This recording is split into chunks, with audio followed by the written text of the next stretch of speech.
So I'd ask some forgiveness questions, continue and ask you to ponder, how do you feel about forgiveness? You just hear forgiveness. What are feelings, thoughts that come to mind?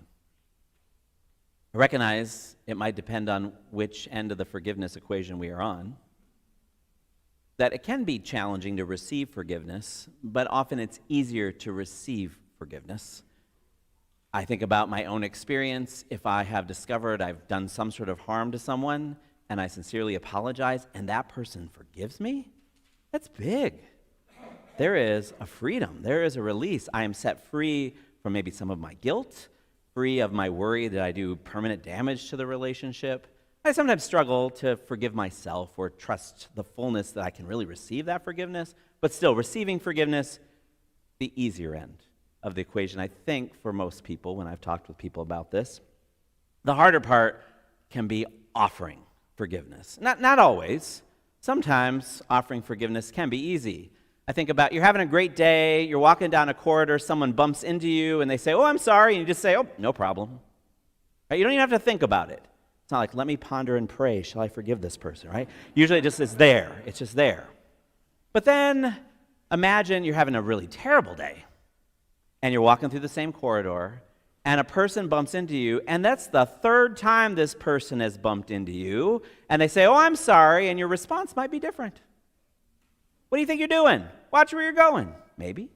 It's harder. It's harder when the offense has troubled or been repeated. So it can be hard to forgive. So a question that might arise is, well, then why bother? I mean, there's other hard things we don't necessarily do. So if forgiveness is hard, why bother? And I think about this line that I read once by Lewis Smedes. And he said, when you forgive someone, you set a prisoner free, and you discover the prisoner is you. When you forgive someone, you set a prisoner free, and you discover the prisoner is you. That there can be this dynamic around forgiving someone, which helps us to let go of the energy that maybe we were nurturing our garden of grievances, holding on to our resentments, right? And that takes energy to hold on to the resentments and the grievances and maybe plot our revenge. I think of another quote about grievance, or about resentments, that when you're resenting someone else, it's like drinking rat poison and waiting for the other person to die, right? You've probably heard that one. So there's energy around withholding forgiveness. And so there can be, in offering forgiveness and coming to that place of a letting go, some freedom, a freeing up of energy, a possibility for something more whole or just or right for us and in us. I'm going to offer a little disclaimer here before we move further into this forgiveness conversation. When we're talking about forgiveness, and I recognize some people may see this differently, but I want to say that I'm not addressing in this conversation that forgiveness is a priority if you are being actively harmed. If you are in a place that's abusive or toxic, what's most needed is to get safe. And if you're someone who's needing help with that, I'm someone who can help you or help you get help. But when you're in that kind of situation, forgiving someone is not the priority. So moving into other kind of situations, we'll continue talking about forgiveness even as it's hard. And because there can be this possibility of forgiving others that brings more freedom or wholeness, and if someone receives forgiveness, more freedom and wholeness, well, God seems to be in this freedom and wholeness business. And so that's probably why Jesus spends a great deal of time talking and teaching about forgiveness, because it's incredibly important. That it's one of the ways that we live out the reign of God in the world. And also, though Jesus did not invent forgiveness, sometimes people talk about, especially if they're Christian, like as if Christianity invented forgiveness. But just for example, Jesus is Jewish and a rabbi, and he is speaking out of his own tradition when he's talking about forgiveness. And we have a story from his tradition as our first lectionary reading that you heard this morning from Genesis. And if you were here several weeks back, we had a piece of this story, an introduction to this story, and I'll give you a little background and a reminder for some of us, or maybe we aren't familiar with this story. But Joseph, who you heard about in the story, he's number 11 of 12 sons. And in the ancient world, that means he's really low on the ladder, the pecking order, right? Because the number one sons are supposed to be all that. So Joseph isn't in the normal way of seeing things, the traditional way of seeing things, except Joseph is the son of his father's favorite wife, the one he loved. And Joseph and Benjamin are the sons of that wife, and there's probably a little more affection, a little favoritism. And also, he's gotten older. Sometimes people mellow out when they get older. So he's maybe more grandparental energy than dad energy. And some of you who are grandparents maybe recognize that there's sometimes a difference, right, about that energy and how you have to deal with children. So also, Joseph in the story is someone who listens for how God is still speaking. Use language that we have been using in the United Church of Christ. And a primary way that Joseph listens for God is through dreams. And he's really developing, we might call this spiritual practice and spiritual gift. And as Joseph, as a young man, is even listening for how God's still speaking in the dreams, he tells people what he hears. And he hears things like, even though I'm number 11, God's going to raise me up. But it's never like, nah, nah, nah, nah, nah. It's God's going to raise me up in order to raise other people, in order to help everybody. That's the purpose. And I see that God has that purpose for me. Well, his older brothers, instead of cheering on the baby brother, instead of like, well, let's help nurture his gifts, the older brothers develop resentments and grievances, and they're jealous. One could argue that they were not what we might today call emotionally intelligent. So they are nurturing their grievances, and sometimes we nurture grievances, and it becomes hatred, and hatred often bears the fruit of violence. And that's what they do to Joseph. They call him out into the field, and they strip. Dad had a favorite coat on him, and took it off him, and threw him in a waterless pit. You might remember if you were here a few weeks back. And we're going to leave him to die, his own brothers. And then some Midianite slave traders come by, and one of them sees an opportunity. He might be feeling guilty. It's not quite clear. But nonetheless, the plan B is, let's sell our brother into slavery. We still get rid of him, and we make some money. Win-win. And so that's what they do. Well, this is all bad news for Joseph, of course. But Joseph is faithful to his, we might call discernment, his practice of listening, seeking God. And as he does that, well, to use some other imagery we've had before, he finds some creativity in the chaos, some buoyancy in the storms. And so Joseph, even though he ends up in the pits in lots of ways, he keeps being lifted up as he envisioned. And so he is in a household where he's enslaved, and he becomes the head of the household.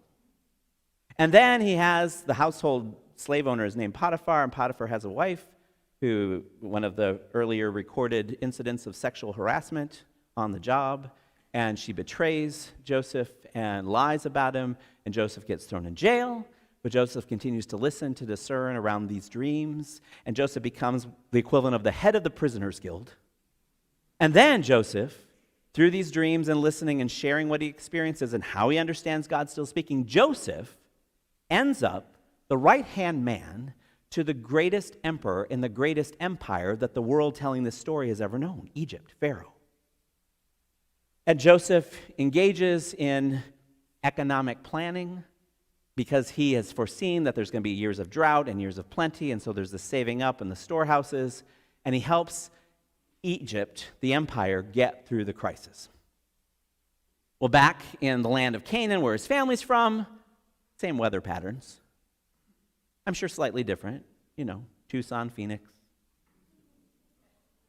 But drought. Do we understand drought here in the desert? Yeah. It's a crisis. So the resources have diminished. They do not have a Joseph doing the planning in Canaan, and so they're running out of supplies, and Dad sends the brothers on a mission. So essentially, by the way, they become refugees. People get displaced because they don't have enough. They don't have enough, and they cross this border into Egypt begging for help. And Joseph recognizes his brothers as they arrive. The brothers don't recognize Joseph because they thought he was dead. They got rid of him. And I will tell you, and this is a good story, go read this story. It's a really interesting story. But Joseph messes with his brothers. So a reminder, even the person listening for God, still speaking, kind of a hero in the story, he does cruddy things too. But he also learns and he grows. So in the part of the story today, this is the brothers' second time in Egypt. And this time, there's been this revelation. It's Joseph. Joseph's revealed himself to them. And you heard in the story, they're terrified. Wouldn't you be if you were the brothers? Right? Like, it's not just little kid brother. You remember, some of you, maybe you picked on a kid brother or sister, and then they got taller than you or stronger than you. And he's second in command of the empire, so to speak. And so they tell him the story that Dad said, invoking Dad, that they should forgive him. And it's interesting, we didn't have a story in Genesis of that conversation, so we don't know if they're telling the truth or not. I don't know. It seems like the kind of thing, maybe, who knows. But still, what matters is Joseph's response. So they ask for forgiveness. The brothers who threw him in a waterless pit, who were going to leave him to die and then sold him into slavery, dare to ask him for forgiveness. And Joseph gives forgiveness. He offers it to them. And in the story, he even explains something of the why, which we've seen in Joseph all along. Joseph has stayed attuned with or on the receiving end of God's abundance, God's perspective, God's vision. And so living out of that place of generosity and connection, Joseph has what's in him to offer forgiveness to his brothers. He's not living in scarcity and fear. He's living on the receiving end of God's amazing grace and abundance for him. And so he says, so God brought good out of your junk, and so I can bring some good to you. And he says, not only will he forgive them, but he will take care of them. Can you imagine? Imagine these are your siblings who've done this to you, and they ask you for forgiveness. It'd be hard to forgive. And I want to name that because if we take this story seriously, it might be troubling to us. Because we might want to have a loophole. Okay, that's big forgiveness. I don't really want to do that. Peter would relate. In our story from the gospel, Peter's looking for some loopholes. So this story connects with the one we heard last week where there was a conversation about what do you do when people in the faith community have hurt you? And Jesus says you go talk to them, right? Remember that. Go directly first and then bring others if you need that. So continuing the conversation, also a reminder, Peter's asking, what do you do if someone in the church? And church doesn't mean institutional thing with constitution, bylaws, and committees. Church in that time is who can fit in a home, and they live by a covenant to love God, heart, mind, soul, and strength, love neighbor as self, seek first the reign of God. So there's this idea of how do we relate to each other when we're living in this kind of committed covenant. So Jesus' response is not just general principles, although maybe some of it applies, but still the context is how do I do this when we're in covenant to relate to one another in this way? So how many times do I need to forgive someone, Jesus? And Peter, I kind of picture a proud smile on his face. 7 times? Because 7, you might recall, is a biblical symbolic number. Does anyone recall what it represents? 7s? Wholeness. Yeah, wholeness, completeness. So for Peter, sort of like, I'm ready to do some big forgiving, Jesus. And Peter was like that, right? A little proud of himself. And then Jesus responds, and the translation can be read several different ways, 77 or 70 times 7. But either way, Peter's like, I'll do the big forgiveness, and Jesus says, it's even bigger than that. And the number that Jesus uses isn't about the math. It's about the symbolism. And I've shared this idea before, that the way that Jesus answers is a bit like the character in the film Toy Story, Buzz Lightyear, when he says, to infinity and beyond. How many times do I forgive? To infinity and beyond. More than you can imagine. It's hyperbolic, obviously. And then Peter wants some loopholes. That's too much. That's too big. Who can do that? And so Jesus tells a story. When Jesus had something important to say, he told a story. So in the story you heard, there's a king with a servant who owes the king, it says 10,000 talents. And I don't have a financial conversion chart exactly, but when I read what scholars write about this, 10,000 talents is an impossibly huge amount of money for an individual to owe. 10,000 talents is more on the scale of a national debt, right? A smaller nation might owe that to a bigger nation. And so again, hyperbole matters. It's a reminder, it's symbolism.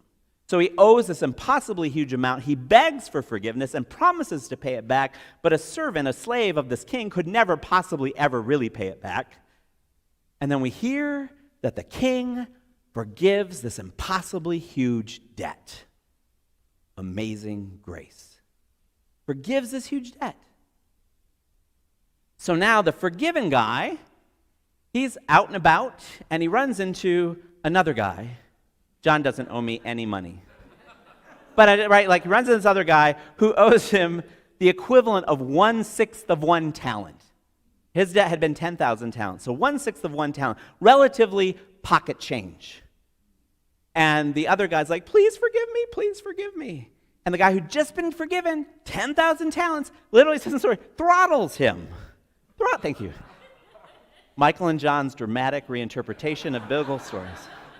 Throttles him. How can he do that? How can he do that?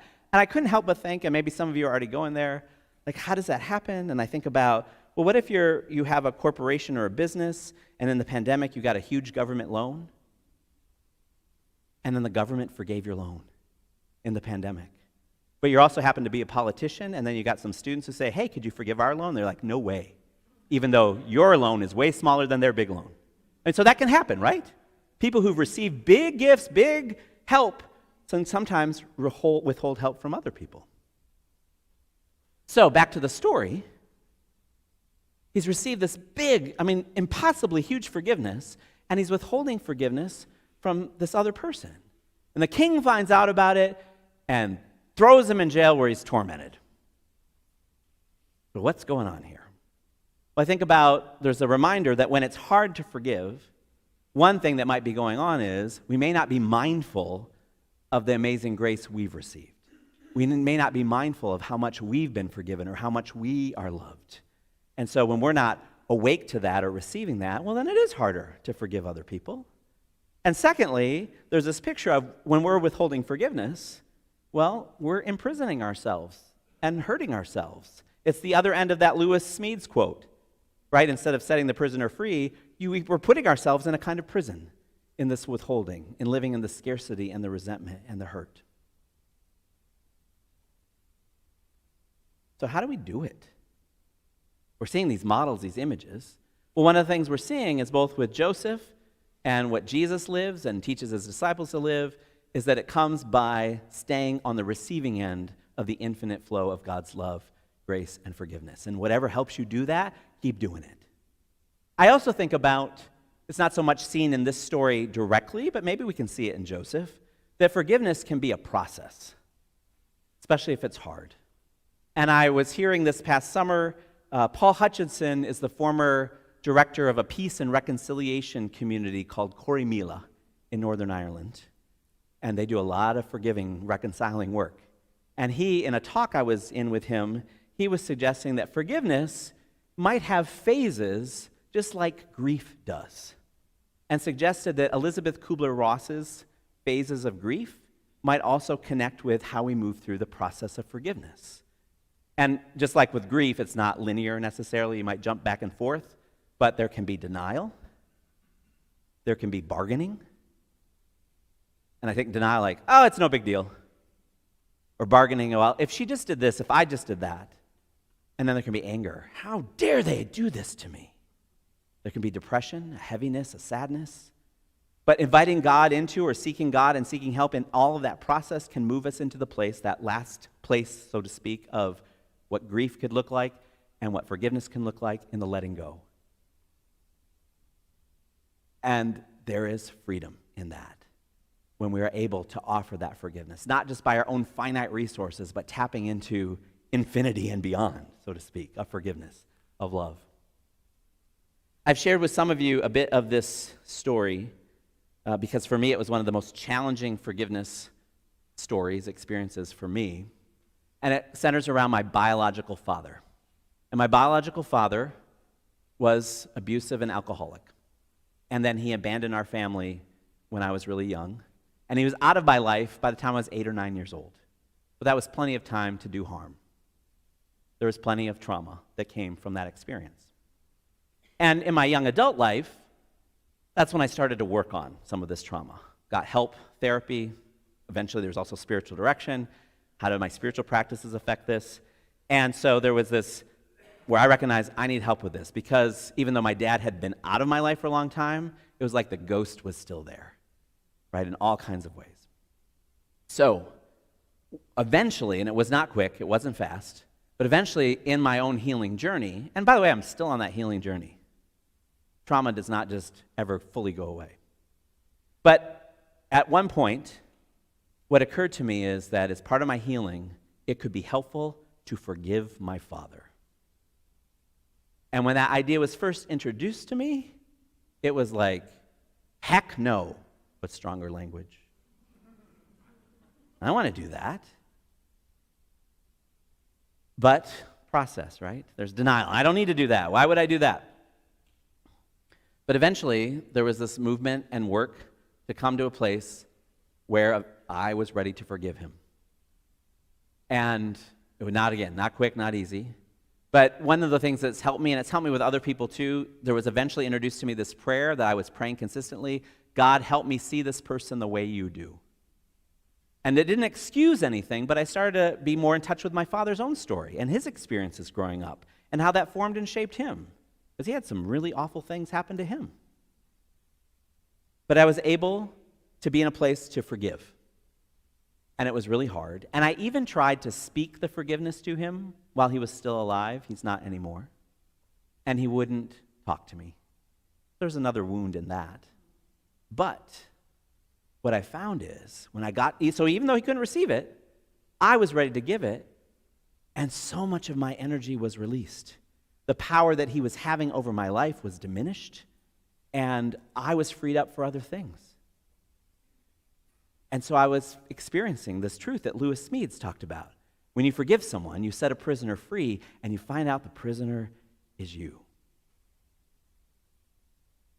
It's hard work. That's why there's so many stories about it. That's why we hear Peter 7 times. But it's good work. And it's work that we need each other for. It's not quick, it's not easy, it's process. But we're reminded of the truth that when we receive forgiveness, there's freedom. When we offer forgiveness, there can be freedom. And if the other person receives the forgiveness we offer, well, it's freedom multiplied. And the more free we are, the more of our energy freed up to love, to heal, to help, well, then that's good news for us and for the world. Jesus is showing us the way. Come and see. Amen.